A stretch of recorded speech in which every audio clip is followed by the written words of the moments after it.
네, 오늘 하나님께서 우리에게 주신 말씀은 신약 성경 야고보서입니다. 우리 야고보서는 신약 뒤쪽에 있는데요. 야고보서 1장을 같이 보겠습니다.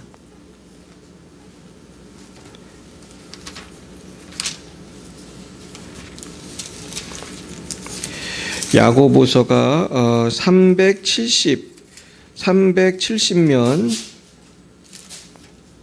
370면이 되겠습니다. 신약성경 370쪽 야고보서 1장, 오늘 같이 볼 말씀은 1장 2절부터 우리 8절까지 말씀이 되겠습니다.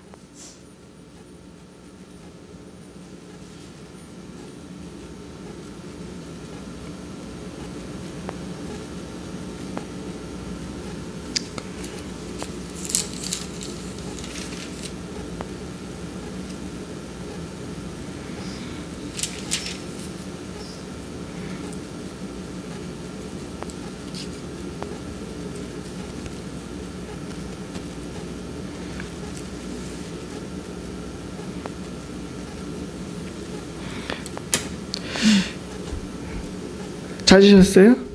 야고보서 1장 2절에서 8절까지 보고요. 그리고 12절 한 절만 더 보겠습니다. 먼저 2절부터 8절까지 교독하겠습니다. 제가 2절을 먼저 받들어 읽겠습니다. 내 형제들아, 너희가 여러 가지 시험을 당하거든 온전히 기쁘게 여기라.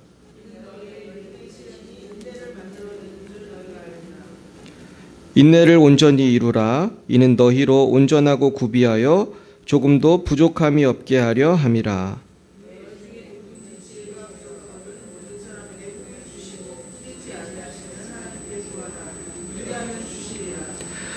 오직 믿음으로 구하고 조금도 의심하지 말라. 의심하는 자는 마치 바람에 밀려 요동하는 바닷물결 같으니 같이요 두 마음을 품어 모든 일에 정함이 없는 자로다.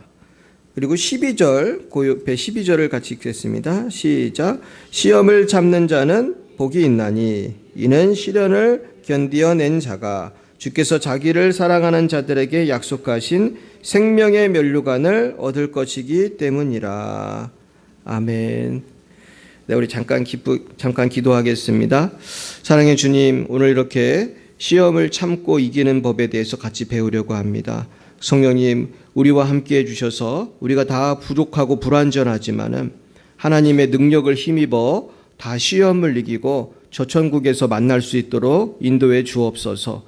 날마다 우리의 삶이 열매를 맺고 기쁨이 충만하고 정말로 우리를 보는 사람들마다 하나님의 영광을 볼 수 있도록 우리에게 성령을 부어 주옵소서. 예수님 이름으로 기도드렸습니다. 아멘. 네, 오늘은 온전히 기쁘게 여기라는 제목으로 하나님의 말씀을 증거하고자 합니다. 우리 따라해 볼까요? 온전히 기쁘게 여기라. 네, 우리 옆에 분에게 인사하겠습니다. 온전히 기쁘게 여기십시오. 네, 이게 무슨 소린가? 온전히 기쁘게 여기라는 게 뭡니까? 이건 온전하다는 건 뭐예요? 완전하다. 기쁘게 여기라는 건 기뻐하라. 쉽게 말해서. 그래서 우리가 오늘 본문에 보면은 우리가 뭘 기뻐해야 되는가 하는 말씀이 나옵니다. 근데 여기에 보면은 우리가 무슨 기쁜 일이 있어서 기뻐하라는 게 아니고요. 우리 2절에 보시면 내 형제들아, 너희가 여러 가지 시험을 당하거든 온전히 기쁘게 여기라 그랬습니다. 그래서 오늘은 시험에 대한 이야기를 하려고 해요. 이 시험에는 크게 두 가지 시험이 있어요. 근데 오늘 우리가 읽은 2절의 이 시험은 고난을 말하는 거예요. 고난. 그리고 제가 지금 또 설교를 준비하고 있는 게 주일날은 요 후반부를 설교할 건데 또 하나의 시험은 유혹이 있어요. 유혹. 근데 오늘 지금 읽은 이 2절의 시험은 고난이에요. 근데 사실 고난을 기뻐할 사람이 누가 있습니까? 근데 이 고난이 우리에게 유익한 면이 있다는 것입니다. 그러면서 우리가 왜 고난을 우리가 기뻐해야 되나, 오늘 그 부분을 같이 묵상해 보려고 합니다. 첫째, 우리가 고난을 기뻐해야 되는 이유는 이 고난이 우리에게 인내를 만들어 주기 때문이라는 거예요. 우리 한번 3절 4절을 읽어보겠습니다. 시작. 이는 너희 믿음의 시련이 인내를 만들어내는 줄 너희가 알미라. 인내를 온전히 이루라. 이는 너희로 온전하고 구비하여 조금도 부족함이 없게 하려 함이라. 그렇습니다. 이 고난은 인내를 요구해요. 왜냐하면 인내 못하면 이 고난을 못 참으니까. 그러니까 고난이 없이 인내심이 생길 수도 없어요. 결국은 이 인내라는 것이 그 고난을 통해서 발전이 되고 이 고난을 통해서 우리가 온전하게 된다는 것입니다. 그래서 인내를 온전히 이루라. 이는 너희로 온전하고 구비하여 조금도 부족함이 없게 하려 함이라. 그래서 우리가 인내하면 여기서 말하는 것은 믿음의 시련이거든요. 그러니까 내가 다른 것이 아니라 주님을 믿기 위해서 내 주님께 내 삶을 드리기 위해서 살아가는데 신앙생활을 할감에 있어서 고난이 있다는 거예요. 이거는 쉽게 말해서 핍박이 있는 거예요. 핍박. 핍박이 언제 옵니까?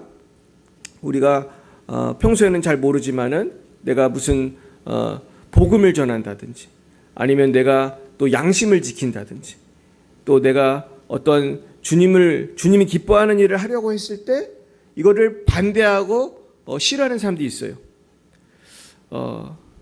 이게 이런 핍박을 우리 세상에서만 받는다고 생각하지 마세요. 교회 안에도 우리 교회는 그런 사람 없지만 나쁜 사람들이 있어요. 교회 안에도 비양심적인 사람들이 있어요. 그런 사람들이 우리를 핍박할 수 있어요. 그래서 많은 사람들이 이 핍박받고 또 시험에 드는 경우가 많아요. 그래서 교회 안에서 시험에 들면 어떠한지 아세요? 교회를 옮기는 사람도 있고 교회를 안 다니는 사람도 있어요. 그래서 사실은 한국 교회 자체가 더 성숙해지기 위해서는 우리가 교회를 위해서 많이 기도해야 돼요. 근데 물론 우리 교회는 좋은 분들만 있지만은 우리 교회 교인분들도 완벽할까요? 불완전할까요? 불완전해. 여기 설교하는 저는 완벽하겠어요? 불완전하겠어요? 많이 불완전해서도 많이 부족해요. 근데 많이 부족한 사람들이 서로 같이 교회를 다니고 같이 신앙생활하기 때문에 우리가 서로를 위해 축복하고 기도해 줘야 돼요. 근데 특별히 이제 교회 안에 있는 고난은 사실 뭐 특별한 그런 것보다도 인간관계 그런 게 많이 있는 거고 또 가끔 가다가 또 불의한 사람들도 있고 그렇지만은 그렇게 크게 어려운 건 별로 없어요. 근데 교회 밖에서 외부에서 오는 핍박이 정말로 어려운 핍박이 많이 있어요. 특별히 이제 우리가 이제 차별금지법 계속 반대하고 있는데 차별금지법이 이제 통과되면은 이제 외부에서 교회를 핍박할 거예요. 이제 그때가 되면은 우리가 강단에서 저 같은 사람이 동성애는 죄입니다. 동성애는 하나님께 심판을 받습니다. 이렇게 설교를 하면은 바로 누가 인터넷으로 보고 신고하면 저는 엄청난 벌금을 물어야 돼요. 그러면은 이제 우리 같은 개척교회는 그 벌금 몇 번 내다 보면은 문 닫아야 되는 거죠. 이런 핍박이 우리를 지금 기다리고 있어요. 그리고 점점 제가 요즘 젊은이들하고 대화를 하다 보니까 요즘 젊은이들은 하나님을 경외하는 사람이 거의 없어요. 열에 한 명도 없어요. 그래서 제가 숭실대에서 매주 경험하는 거는 한 10명, 20명 만나면 한 명 있을까 말까. 그래서 크리스찬이 거의 씨가 말랐어요. 그 무슨 뜻이냐? 앞으로 10년, 20년 지나면은 교인 숫자가 어떻게 될 것 같아요? 지금의 반도 안 돼요. 이제 우리 신하조 권사님 같이 기도 많이 하는 분들이 점점 늙고 있잖아요. 그러면은 젊은이들은 안 믿거든요. 교회를 아예 안 나와. 그래서 지금 교회마다 비상이 걸렸는데 제가 가만히 보니까 교회의 평균 연령이 우리 교회는 좀 젊은 편입니다. 보통 몇 살이 많이 나올 것 같으세요? 환갑 넘은 분들이 주류예요, 사실은.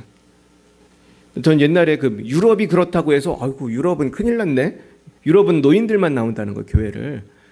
유럽은 노인들만 교회를 나오는구나. 근데 지금 어떻게 됐어요, 우리나라도? 이제 50대도 별로 없고 60대가 많아요. 그리고 40대는 정말 별로 없어요. 제가 얘기하는 건 큰 교회 얘기예요. 큰 교회도 40대가 별로 없고 청년부는 없는 교회가 더 많아요. 청년부가 아예 없어요. 제가 알기로 부천에 청년부 있는 교회가 3개 있다고 들었어요. 3개. 부천의 교회가 그렇게 많은데 청년부 있는 교회가 3개밖에 없어. 그건 무슨 뜻이냐면은 우리나라의 모든 정서라든지 그런 것들이 다 기독교를 떠나고 있어. 다 떠나고 있고 학교에서는 옛날부터 진화론 가르쳤고 하나님 없다고 가르치고 그러면서 하나님 있다고 내가 얘기하면 애들이 비웃어요. 나같이 공부 많이 한 사람도 비웃음을 당해. 그래서 얘들이 비웃는 거 보면 기가 막힌데 뭐 화가 나는 게 아니라 안타까워. 화도 물론 나지만 화는 별로 안 나고 안타까워. 도대체 얘들을 누가 변화시킬 수 있을까? 나같이 미국에서 박사 받은 사람이 말하는 것도 안 듣는데 도대체 누구 말을 들을까? 정말 기도할 수밖에 없는 거예요. 그래서 이제는 우리가 예수 믿는 게 점점 어려워지는 시대를 살아요. 뭐 대한민국이나 미국 같은 나라가 무슨 공산당이 잡으러 오는 건 아니지만은 정서가 이렇게 되는 거예요. 그래서 어떤 분이 하는 얘기를 들어봤는데 이제 유럽은 이미 차별금지법이 통과가 돼가지고 유럽은 어떤 거냐면은 어떤 사람이 경찰한테 잡혔어요. 왜 잡혔냐? 저같이 십자가 목걸이 하고 다니다가 잡혔어. 그러면서 십자가 목걸이를 하고 이슬람들이 많이 사는 동네를 걸어갔대나 뭐 그랬대요. 그러면서 십자가 목걸이가 저 이슬람 교도들한테 위화감을 줬다. 당신은 벌금을 내라 그러더라. 그러니까 기가 막힌 노릇이죠. 십자가 하고 다니다가 벌금을 내야 되는. 그리고 이제 차별금지 통과되면요 전도 함부로 못해요. 전도 당한 사람이 나 기분이 나빴다. 신화조 권사가 나 전도했는데 기분이 나빴다. 나는 불교를 믿고 싶다. 뭐 그런 식으로 하면서 고발을 하면 또 처벌을 받아요. 그러니까 그러면서 사람들이 실제로 제가 그 화면을 봤는데 영국이었던 것 같은데 뭐 전도하는 목사님 같은 분인데 잡혀가더라고 경찰한테. 그래가지고 거리에서 전도하다가 잡혀가는 걸 제가 봤어요. 이게 옛날 얘기가 아니고 최근에 지금 생기고 있는 일이에요. 근데 지금은 한국에서 전도해도 잡아가진 않잖아요. 그래도 근데 차별금지 통과가 되면 우리 이제 잡혀갑니다. 우리 띠들이고 가끔 전도하잖아요. 이제 그런 거 못해요. 만약에 누가 고발하면 우리 띠들르고 전도하다가 잡혀가는 거예요. 당신들 왜 전도했습니까? 우리 교회에서 전도했는데요. 이거 차별금지법 위반입니다. 그렇게 잡혀가는 거예요. 그래서 그러면서 그 뭐라고 나와 있냐면은 제가 그 영상을 보는데 맨 마지막에 이런 말이 나오더라고요. 이 사람들이 잡아가고 어떻게 한다고 크게 어떤 징계를 받는 건 아니래요. 그리고 벌금도 뭐 그렇게 또 빠져나갈 수 있는 방법이 있는지 뭐 그렇게 많이 벌금을 내는 것도 아니래요. 근데 문제는 이런 식으로 자꾸 정부가 간섭을 하고 그러면 어떻게 되겠어요? 마음이 위축이 되는 거예요. 이걸 원한다는 거예요. 마귀는 우리가 위축이 돼가지고 마음대로 신앙생활 못하게 숨도 못 쉬게 약간 북한 비슷하게 그렇게 만들어가는 게 목표인 거예요. 그래서 이 일을 마귀가 미국과 유럽에서 이미 승리를 했어요.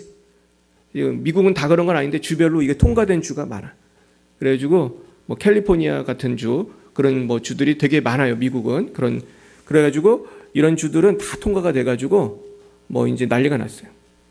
그래서 제가 되게 슬픈 기사를 하나 봤는데 텍사스라고 기억하는데 텍사스에 있는 어떤 가정에 엄마 아빠 그리고 아들이 있었어요. 근데 아빠는 교회를 잘 다니는 사람이에요. 근데 엄마가 이상한 여자예요. 그래가지고 아들한테 자꾸 여자 옷을 입혀. 그리고 너는 여자라고 자꾸 가르쳐. 그러니까 아들이 여자 옷을 입고 학교를 가는 거예요. 화장실도 여자 화장실을 가야 돼. 아빠의 마음이 어떻겠어요? 너무 속상하죠. 싸우는 거야. 그러니까 부부가 이제 이혼하게 생겼어요. 그래가지고 결국은 제가 기억하기에 이혼을 했나 그랬어요. 그런데 아이를 누가 키웠겠어요? 엄마가 아이를 갖고 있고 아빠는 아이랑 안 있는데 어느 날 엄마가 아이를 데리고 도망을 갔어. 어디로 갔냐면 캘리포니아로. 캘리포니아는 아이도 성전환 수술을 시킬 수가 있어요. 엄마가 캘리포니아로 아들을 왜 데려갔을까요? 수술을 시켜주려고. 여자를 만들어주려고. 아빠가 화가 나가지고 고발했는데 아빠가 이길 수가 없어요. 캘리포니아 주는 그래도 되는 데야. 이게 말이 됩니까? 멀쩡한 아들을 여자를 만드는 수술하겠다고 이 미친 엄마가 끌고 갔는데 그거를 말릴 수가 없는 거예요. 지금 그런 세상이 되고 있어요. 이제 우리나라도 성전환 수술 비용을 정부가 대야 될지도 몰라요. 그 돈이 굉장히 비싸거든요. 그걸 우리가 낸 세금에서 그 돈을 대는 거예요. 그러면은 우리는 이런 분위기 속에서 예수를 믿는다는 거, 하나님 살아계시고 동성애는 죄라고 그렇게 얘기한다는 거는 굉장히 어려운 핍박을 당할 수밖에 없는 거예요. 왜? 그러면서 오늘 그러나 우리가 여기서 낙심하지 말 것은 우리가 이러한 신앙의 연단을 통해서 우리가 점점 더 성숙해진다는 것입니다. 근데 꼭 이런 것이 아니라도 예수 믿다 보면 어려운 것이 많이 있어요. 내가 신앙생활할 때 어려운 게 많이 있어요. 마귀가 역사를 하면은 별의별 일이 다 생겨요. 근데 왜 하나님은 예수 믿는 사람들, 착한 사람들한테도 이런 고난을 허락하실까? 왜 어려움을 당하게 할까? 저도 옛날에 굉장히 억울한 일을 많이 당했어요. 내가 신앙 지키다가 억울한 일을 많이 당했는데 한국에서 많이 당했어요. 중국에서도 당하고 한국에서도 당하고. 근데 낙심이 되잖아요. 억울한 일을 당하고. 근데 그 낙심이 될 때 저는 처음에는 되게 시험에 들었었어요. 목사지만 시험에 들더라고. 너무 억울한 일을 오래 당하니까. 근데 나중에 제가 말씀을 보다 보니까 이게 나를 하나님이 훈련시키는 거였구나. 그래서 내가 이 고난을 막 통과하면서 막 죽을 뻔했는데 막 기도하면서 주여 주여 주여 막 기도도 안 나오고 막 금식하고 막 어쩔 줄 모르고. 근데 그 기간이 딱 지나고 몇 년이 지나고 보니까 내 마음 가운데 담대함이 생기는 거예요. 따라해 보겠습니다. 고난을 잘 참으면 강해집니다. 여러분 아멘이신가요? 고난을 잘 참으면 강해지는 거예요. 이게 적당한 비유가 될지 모르지만 새댁이 시집을 왔어요. 시집을 왔는데 시어머니가 어떻게 해요? 시어머니가 고난을 줘. 고난을 주는데 이 고난을 10년, 20년 당하다 보면은 이 며느리가 나중에 어떻게 될 것 같아요? 물론 화병이 날 수도 있지만은 강건해지는 거예요. 며느리가 이 연단을 이기면 강건해져요. 아멘이십니까? 네. 화병이 나나요? 물론 화병이 날 수도 있어. 근데 이제 내가 적절한 비유가 될지 모르겠는데 이런 고난을 통해서 이제 강건해지는 거예요. 아멘이 잘 안 나오는 것 같은데 내가 예를 잘못 들은 것 같기도 한데 힘들죠. 근데 이제 직장에도 똑같아. 남자들도 이제 여자들도 지금 다 직장 다니면은 우리 상관이 나를 괴롭히잖아요. 또 특히 이제 영미도 이제 군대 갈 건데 군대 가면 아주 놀라운 분들이 많이 기다리고 있잖아요. 막 괴롭힌다고 나를. 근데 저는 내무 생활까지는 안 했는데 내무 생활하면 그렇게 힘들대요. 그 임자를 만나면 그 나쁜 고참이 너무너무 괴롭히는 거예요. 그래서 근데 우리 한국 사람들이 다 알고 있는 게 뭐냐면은 한국 남자들은 강하다는 거예요. 그 강한 이유가 뭐겠어요? 군대 갔다 와서 강하다는 거예요. 근데 이건 제 말이 아니고 그 외국 사람들도 인정을 해요. 한국 남자들은 강하다. 왜냐하면 연단의 과정이 있으니까 우리 무조건 군대 가야 되잖아요. 방위라도 가야 되잖아요. 요새는 방위라고 안 하고 뭐라고 하잖아. 그 뭐 하는 말이 있는데 상근이라고 하나? 뭐라고 하지? 몰라? 그런 게 있어요. 하여튼 방위 같은 거 있는데 거기도 힘들어요. 나도 옛날에 거기 나는 방위였는데 얼마나 고참이 나 괴롭히는지 아주 힘들었어요. 그래서 막 이빨도 부러지고 그랬잖아요. 전 군대에서. 근데 괴롭히고 막 그러면은 강해져. 그래서 제가 오늘 그 예화로 사실 준비한 건 뭐였냐면은 그 중국 영화 같은 데 보면은 무술을 배우려고 스승님한테 가요. 스승님한테 가서 저에게 무술을 가르쳐 주십시오. 그러면 스승님은 무술을 안 가르쳐 주고 뭐를 시키는지 아세요? 중국 영화 못 보셨어요? 무술을 안 가르쳐 주고 일만 시켜요. 나무 해와라, 청소해라, 뭐 밥해라 그러면서 맨날 구박하고 일만 시켜. 그러면서 되게 무거운 물 길어와라 그러면서 몇 년 동안 일만 시키고 무술을 하나도 안 가르쳐 주는 거예요. 그러면 영화에 보면 나중에 고생을 죽어라고 하고 나면은 나중에 스승님이 어떻게 하죠? 그때서 가르쳐 주는 거야. 몇 년 동안 죽을 고생을 시키고. 왜 그렇게 하겠어요? 그 죽을 고생을 하면서 그 마음이 훈련이 되고 몸도 무거운 거 맨날 들다 보니까 튼튼해지고 그런 다음에 이제 더 높은 거를 가르쳐 주는 거예요. 근데 하나님도 그렇게 하시는 것 같아요. 우리가 예수 믿으면은 물론 천국 가고 할렐루야 기뻐하고 그러지만은 사실 우리가 신앙생활이라는 게 오래되면 오래될수록 어려운 게 더 많겠어요? 없겠어요? 많아요. 이게 금방 나오잖아요. 어려운 게 많아요. 내가 예수 안 믿었으면은 쉽게 넘어갈 것들이 예수 믿기 때문에 신앙 지키느라고 어려움을 많이 겪는 거예요. 그래서 직장에서 정직하게 사는 게 얼마나 힘든지. 지난주에도 우리 김영식 지사님 직장 생활하면서 어려운 점 얘기하시더라. 정직하게 살기가 너무 어렵다는 거예요. 왜냐하면 남들이 다 어떻게 하면은 그걸 또 따라서 안 하면 또 찍히잖아요. 그러니까 이거 얼마나 갈등이 많아. 그런데 그것을 잘 겪으면은 그때서야 하나님께서 그 연단을 통해서 하나님께서 그 사람의 인격을 만드시는 거예요.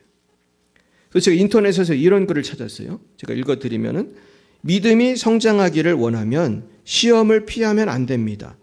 때로 핍박도 통과하고 예수 때문에 손해도 보고 예수 믿다가 억울한 일도 만나기도 해야 합니다.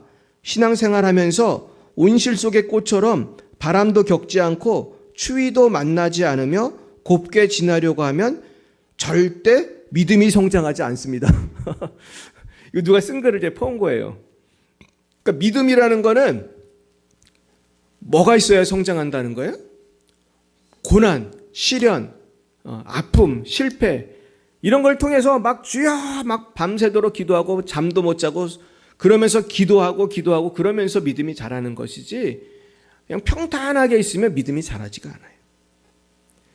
그래서 저는 이 글을 읽으면서 이 목사님도 고난을 많이 겪어보셨구나 그런 생각이 들었어요.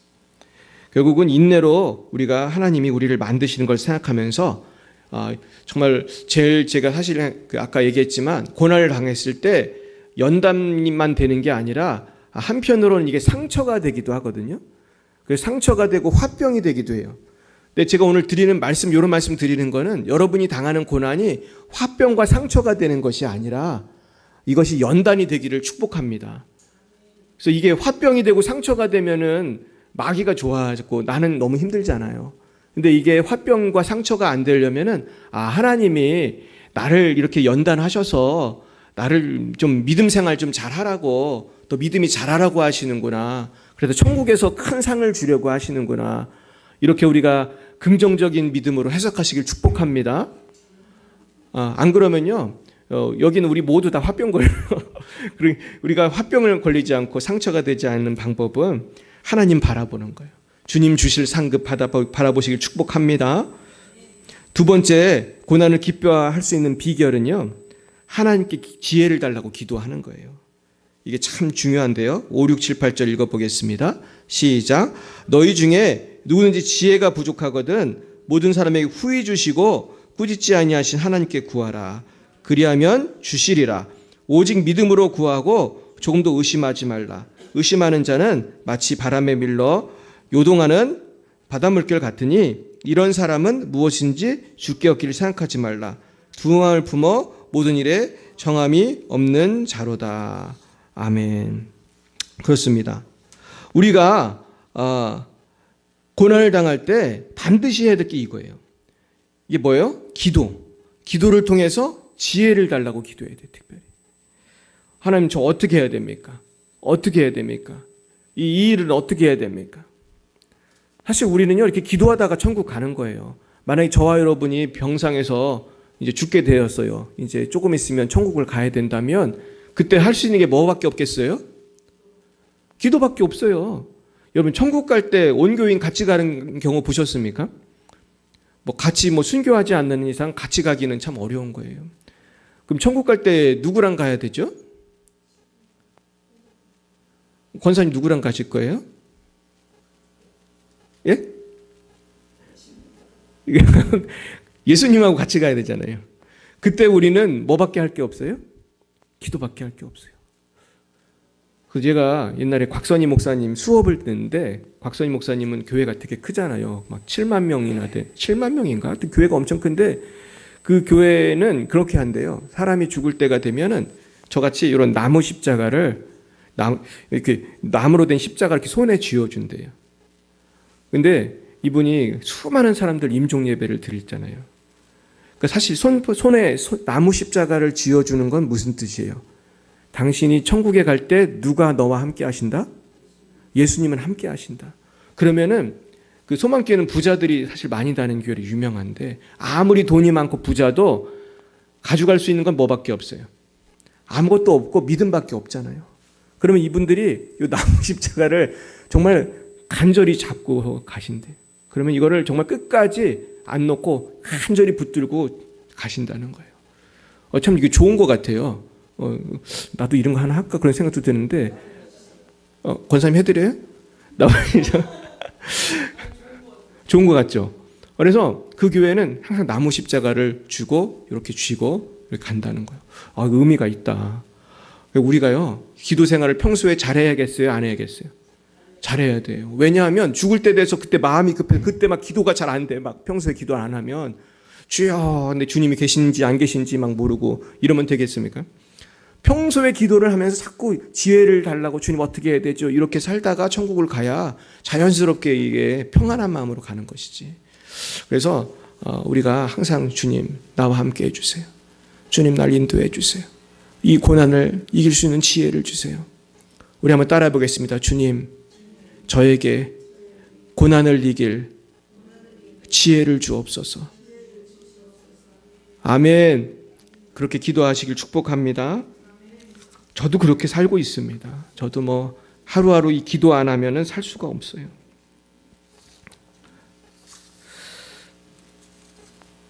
근데 오늘 이 글을 쓰신 분이 누구예요? 야고보잖아요. 야고보. 근데 야고보가 누군지 아세요? 오늘 이 야고보서를 쓴 야고보는 예수님의 그 12제자 중에도 야고보가 2명 있는데 그분들이 아니에요. 이 야고보서를 쓴 분을 많은 사람들이 잘 모르는데 이분은 예수님의 육신의 동생이에요. 근데 예수님의 육신의 동생 야고보는 당시에 예루살렘 교회의 담임 목사였어요. 쉽게 말해서 지금 말로 하면 담임 목사 같은 분.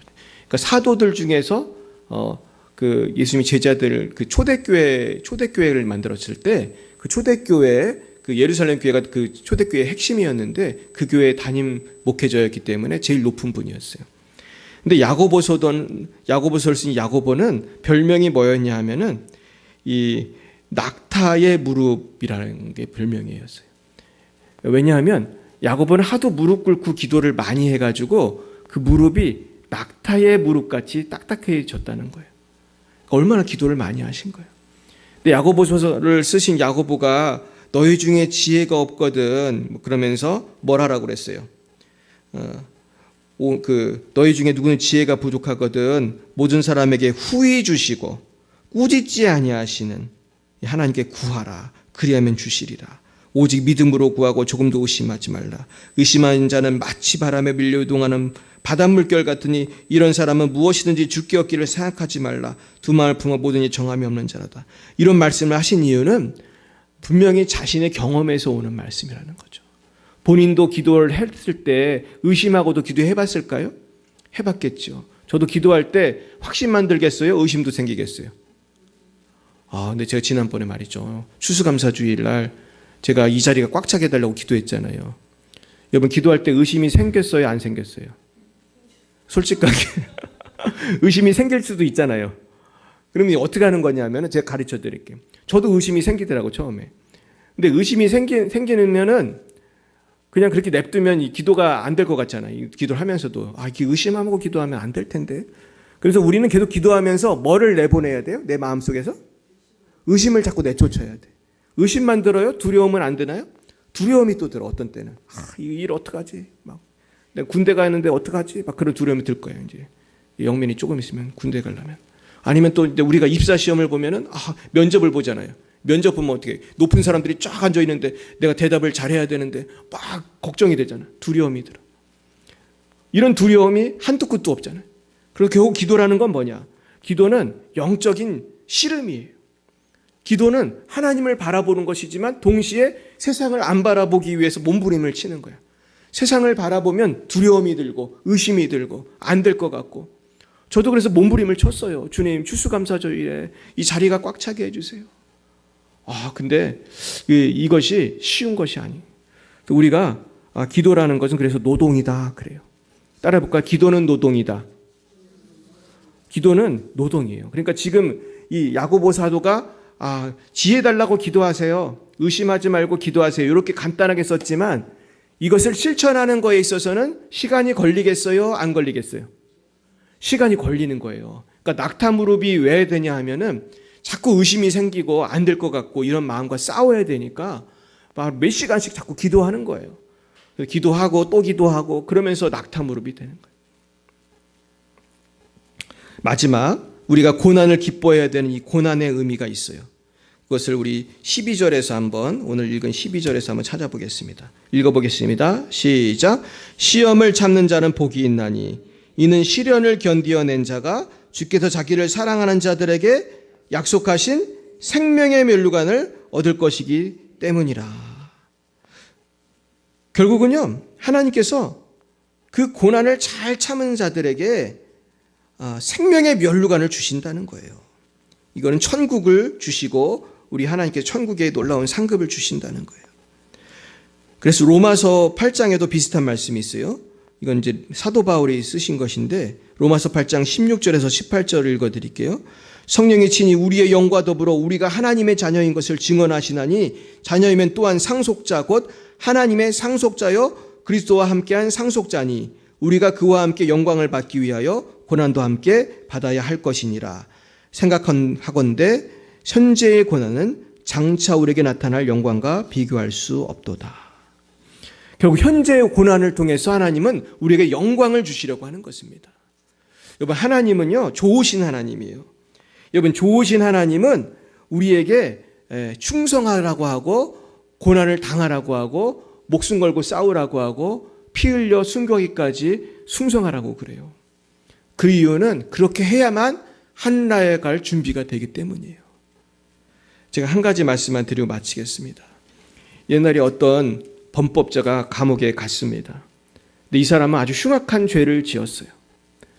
그래서 감옥에 갔는데 이 사람이 아마 제 기억에 살인죄를 졌나 그래가지고 아마 사형을 받은 것 같아요. 근데 이 사람이 그렇게 감옥에 있었는데 어머니가 면회를 왔어요. 그래서 어머니한테 면회를 했는데 어머니한테 이 사람이 가까이 오라고 그랬대. 가까이 오라고. 그래서 어머니가 이 창살 사이로 가까이 갔어요. 자, 가까이 갔더니 이 사람이 어떻게 했냐? 어머니를 물었어요. 아니, 어머니를 왜 물었나? 자기가 얘기를 하는 거예요. 어머니 때문에 내가 감옥에 왔다는 거예요. 옛날에 자기가 어렸을 때 뭐를 훔쳐왔는데 어머니가 칭찬을 했다는 거예요. 혼내켜야 되는데 잘했다고 칭찬을 해줬다는 거예요. 그래서 자기는 그때부터 이게 잘하는 건지 알고 계속 도둑질을 하고 그러다가 지금은 이제 사람도 죽여가지고 이제 감옥에 와서 이제 사형을 당하게 된 거예요. 그러면서 어머니를 물은 거예요. 물론 이제 그 사람이 잘못한 거지만은 제가 오늘 무슨 말씀을 드리냐면 좋은 어머니는 애가 해달라는 대로 해줍니까? 아니면은 훈육을 잘합니까? 훈육을 잘해야 돼. 돈 달라는 대로 돈 다 주고 학교 가기 싫다면 그래 학교 가지 마라. 그냥 놀아 그냥. 이러는 어머니들이 요새 많아요, 적어요? 많아. 요즘 엄마들의 트렌드가 훈육을 하는 트렌드로 가요. 애들 그냥 이렇게 해요. 그냥 요새 훈육이라는 게 없잖아요. 애들이 사달라는 대로 돈 다 주고 애들도 많지도 않아 요즘에는. 몇 명이에요? 한 명이고 그나마 있으면 다행이고 없는 집이 많아요. 애가 하나니까 막 그래. 근데 그러면 제가 요즘에 젊은이들 만나면 버릇이 있겠어요? 없겠어요? 버릇이 하나도 없어. 진짜로. 너무너무 기가 막힌 인격의 아이들이 너무너무 많아요. 대학생들이 됐는데도 아주 기가 막혀요. 어떻게 하다 이 세상이 이 모양이 됐나. 그거거든요. 부모들이 교육을 안 시키는 거예요. 근데 이게 하나님은 근데 그런 하나님이 아니에요.